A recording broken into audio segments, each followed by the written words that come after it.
Sir आप मुझे कम विद्वान मन समझो सर। हाँ, अरे तभी तो मैं कह रहा हूँ। मैं तभी तो कह रहा हूँ सर। देखिए, आपने कही थी कि जब एटम युद्ध होगा तो गोबर के बंकर बना लो, मैंने समर्थन किया है। एटॉमिक एनर्जी के रेडिएशन से गाय का गोबर बचाता है। एटॉमिक अटैक से बचना है तो गाय का गोबर लीप तो ले। ये मुझे वैज्ञानिकों ने बताया कि हमने कहा हम कैसे बाहर हैं, उनका शरीर पर मल लीजिए गोबर आप। ये वैज्ञानिक सत्य है, ये नासा का रिसर्च है, मैं बता रहा हूँ, आप गूगल पे देख लीजिए।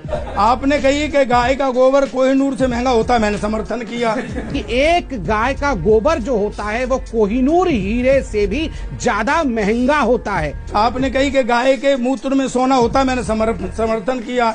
आपने कहा कि नाली की गैस से चाय बनेगी, मैंने समर्थन किया। आपने कहा कि राष्ट्रीय पकौड़ा रोजगार है, मैंने समर्थन किया। आपने कहा 600 करोड़ लोगों ने आपको वोट दिया, मैंने समर्थन किया। भारत के 600 करोड़ मतदाताओं ने 600 करोड़ मतदाताओं ने आपने कहा महाभारत में इंटरनेट था, मैंने समर्थन किया।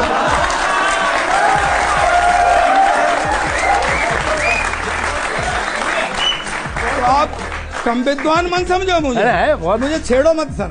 नहीं, मैं इस वक्त रेंज में हूँ। आपकी विद्वता को हम जो है सलाम कर रहे हैं। हाँ, मैं विद्वान आदमी हूँ सर। हाँ, बिल्कुल है। नहीं, आप मान नहीं रहे हैं सर। नहीं मान रहे हैं एकदम। अरे व्यापारी सबसे ज्यादा खुश था कि भाजपा को वोट दे करके तो भाजपा सरकार आएगी तो व्यापार देश का बढ़ेगा। लेकिन हालात आज उल्टे ही हो गए। बच्चों, आप भी समझना और सुने बस कि पुरखों की जमा पूंजी औलादें खाने लगे तो 1,76,000 करोड़ अभी लठ से लिया है आपने आरबीआई से। हालांकि हम जानते हैं कि पैसा कैसे लिया जाता है, कैसे इकट्ठा होता है। 3 गवर्नर भगाने पड़े तब जाके मिला है। आप जानते हैं कि रिजर्व बैंक को इस नतीजे पर पहुंचने से पहले इसके विरोध के कई दौर से गुजरना पड़ा। गवर्नर उर्जित पटेल ने पैसा देने से मना कर दिया, समय से पहले पद छोड़कर चले गए। इस सोच का सबसे मुखर विरोध डिप्टी गवर्नर विरल आचार्य ने किया। बाद में उन्होंने अपने पद से इस्तीफा दे दिया।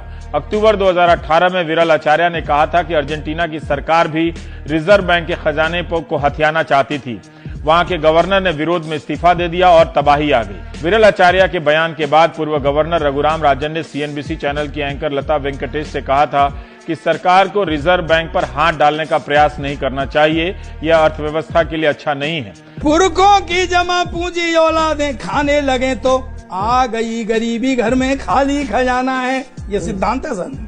पुरखों की कमाई, पुरखों की जमा पूंजी औलादें खाने लगे तो आ गई गरीबी, घर में खाली खजाना है। और देखते थे जो शब्द बाग सूख कर ठूंठ हुए, देखे थे जो सब्ज बाग आपने खूब दिखाए थे, सूख कर ठूंठ हुए। घी तो मिला नहीं है, कुप्पा ही बजाना है।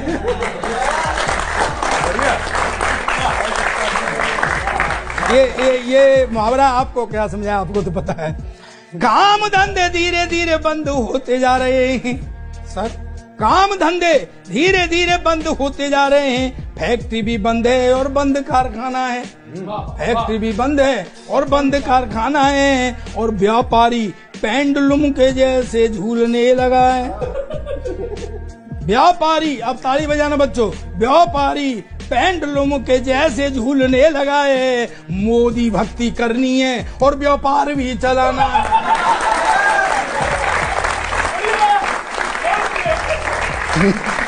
जनता की जेबें जैसे काटी ऐसे या वैसे, नकवी जी आगे क्या क्या होगा बता दो खाली। आगे क्या क्या होगा बता दो खाली। इसलिए हर खबर पे नजर रखिए। Punjab and Maharashtra cooperative bank की चर्चा गायब हो गई। सोचिए कि आपका पैसा ऐसे डूब जाता। डूबना ही है तो आखिर आप एक सीमा से ज्यादा अपना पैसा नहीं निकाल सकते। अगर डूब गया तो आप क्या